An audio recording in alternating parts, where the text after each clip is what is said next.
अस्सलाम वालेकुम dear students. हमने पिछले लेक्चर के अंदर गैस लॉ के टॉपिक को स्टार्ट किया था और उसके अंदर हमने जो है वो फर्स्ट गैस लॉ यानी बॉयल्स लॉ को डिस्कस किया था और उसकी एक्सपेरिमेंटल वेरिफिकेशन और मैथमेटिकल एक्सप्रेशन को डिस्कस किया था। आज के इस लेक्चर के अंदर हम सेकंड गैस लॉ यानी चार्ल्स लॉ को जो है वो डिस्कस करेंगे। इस टॉपिक के अंदर जो है हम देखेंगे कि चार्ल्स लॉ होता क्या है, इसका मैथमेटिकल एक्सप्रेशन क्या है और जो है इसकी जो है एक्सपेरिमेंटल वेरिफिकेशन जो है उसको डिस्कस करेंगे। अब चार्ल्स लॉ को सब जो है वो जब प्रपोज किया गया था वो 1787 के अंदर जो है वो किया गया था। अगर हम इसको डिफाइन करें तो हम चार्ल्स लॉ को कैसे डिफाइन करेंगे? The volume of the gas is directly proportional to the absolute temperature, providing the pressure and number of moles remains constant. Boyle's law के अंदर हमने देखा था कि प्रेशर और वॉल्यूम के दरमियान जो है वो रिलेशनशिप होता है। अब चार्ल्स लॉ जो है ये वॉल्यूम और टेम्परेचर के दरमियान जो है वो रिलेशनशिप को जो है वो एक्सप्लेन करता है। अब इसके अंदर वॉल्यूम और टेम्परेचर जो है हमारे पास वेरिएबल्स हैं, यानी जिनको हम चेंज करेंगे, एक को चेंज करेंगे तो दूसरा भी चेंज होगा, ये दोनों वेरिएबल्स हैं। जबकि प्रेशर और नंबर ऑफ मोल जो है यहाँ पे कांस्टेंट हैं, जिनको हम चेंज नहीं करेंगे। अब इस स्टेटमेंट के मुताबिक जो है अगर हम मैथमेटिकल एक्सप्रेशन जो है वो ड्रा करें तो कैसे होगा कि volume is directly proportional to temperature by providing pressure and number of moles constant. अगर इस प्रोपोर्शनैलिटी साइन को जो है वो हम ख़त्म करेंगे तो इसकी जगह क्या आ जाएगा? कांस्टेंट आ जाएगा के। अगर हम कांस्टेंट को अलग करना चाहेंगे तो क्या हो जाएगा? हम टेम्परेचर को डिवाइड कर देंगे वॉल्यूम के ऊपर, तो ये हमारे पास जो है वो मैथमेटिकल एक्सप्रेशन आ जाएगा। अब ये मैथमेटिकल एक्सप्रेशन क्या शो कर रहा है कि वॉल्यूम और टेम्परेचर के दरमियान डायरेक्ट रिलेशन है। वॉल्यूम इंक्रीज करेंगे तो टेम्परेचर में भी इंक्रीज आएगा और वॉल्यूम डिक्रीज करेंगे तो टेम्परेचर में ऑटोमेटिकली डिक्रीज आएगा। लेकिन ये चेंज यानी ये इंक्रीज या डिक्रीज वॉल्यूम और टेम्परेचर में ये हमेशा कांस्टेंट रहेगा, यानी हम वॉल्यूम बढ़ाते जाएंगे, टेम्परेचर उसी हिसाब से जो है वो इस तरह से डिक्रीज होगा कि हमारे पास जो रेशियो है वो कांस्टेंट रहेगी। अब अगर हम जो है वो चार्ल्स लॉ की एक्सपेरिमेंटल वेरिफिकेशन को देखें कि वॉल्यूम में इंक्रीज होने के साथ, मतलब टेम्परेचर हम बढ़ा रहे हैं, वॉल्यूम इंक्रीज कैसे आ रहा है, तो इसकी एक्सपेरिमेंटल वेरिफिकेशन हम देखते हैं कि मेरे पास ये एक कंटेनर है जिसके अंदर कोई गैस के मॉलिक्यूल्स हैं जो क्या है रैंडम मोशन के अंदर हैं। मॉलिक्यूल जो है, ये जो पिस्टन है ये मूवेबल पिस्टन है। अब इसके ऊपर जो मैंने प्रेशर अप्लाई करना है एक्सटर्नल, वो मैंने रखना है कांस्टेंट। अब ये जो गैस मॉलिक्यूल्स हैं ये हमेशा हमें पता है ये मोशन शो करते हैं, रैंडम मोशन के जो है अंदर होते हैं। ये गैस मॉलिक्यूल जो है इनके दरमियान जो है वो इस मोशन की वजह से एनर्जी होती है, इस एनर्जी की वजह से ये मूव करते हैं। अब मैं जब टेम्परेचर बढ़ाऊंगी तो कैसे वॉल्यूम में इंक्रीज आएगा कि मैंने टेम्परेचर जब बढ़ाया तो मॉलिक्यूल्स की जो एनर्जी है वो इंक्रीज हो जाएगी, उनके दरमियान कोलिजन जो है वो इंक्रीज होगी और वो उनकी मोशन जो है वो फास्टली मूव करेंगे मॉलिक्यूल। इस मोशन की वजह से वो एक तो आपस में जो है वो कोलाइड करेंगे, दूसरा क्या करेंगे, ये वॉल ऑफ द कंटेनर के साथ भी जो है वो कोलाइड करेंगे।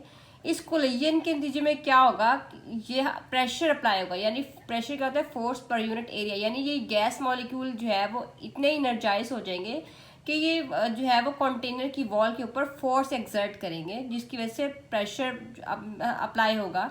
इस प्रेशर की वजह से क्या होगा कि मॉलिक्यूल जो है वो आपस में जो है वो एक दूसरे से दूर होंगे, डिस्टेंस उनका इंक्रीज हो जाएगा, फोर्सेस जो है उसमें डिक्रीज हो जाएगा और वॉल्यूम जो है वो एक्सपैंड हो जाएगा हमारे पास। इस तरह से टेम्परेचर बढ़ाने के साथ मॉलिक्यूल की कोलिजन बढ़ती हैं। कोलिजन बढ़ने के साथ क्या होता है, मॉलिक्यूल एक दूसरे को रिपेल करते हैं, रिपल्जन की वजह से हमारे पास वॉल्यूम में इंक्रीज आता है।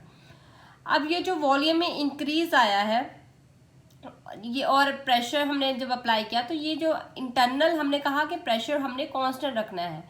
अब ये जो हमने प्रेशर में जो मैंने कहा कि इंक्रीज आया, ये प्रेशर इंटरनल प्रेशर में इंक्रीज आएगा, जबकि एक्सटर्नल प्रेशर हमेशा कांस्टेंट रहेगा। एक्सटर्नल प्रेशर तो कांस्टेंट रहेगा, इंटरनल प्रेशर जो है ना वो मोशन की वजह से इंक्रीज होगा।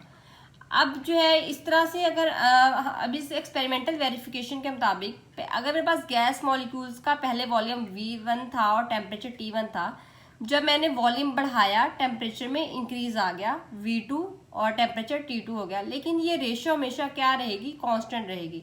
यानी टेम्परेचर बढ़ाने से पहले जो वॉल्यूम था और टेम्परेचर बढ़ाने के बाद जो वॉल्यूम आया है, इस वॉल्यूम और टेम्परेचर की जो रेशो है ये हमेशा क्या रहेगी, कांस्टेंट रहेगी।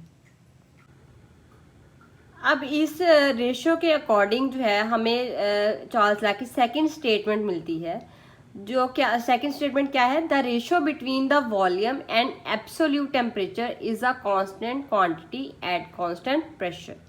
ठीक है, ये सेकंड स्टेटमेंट है।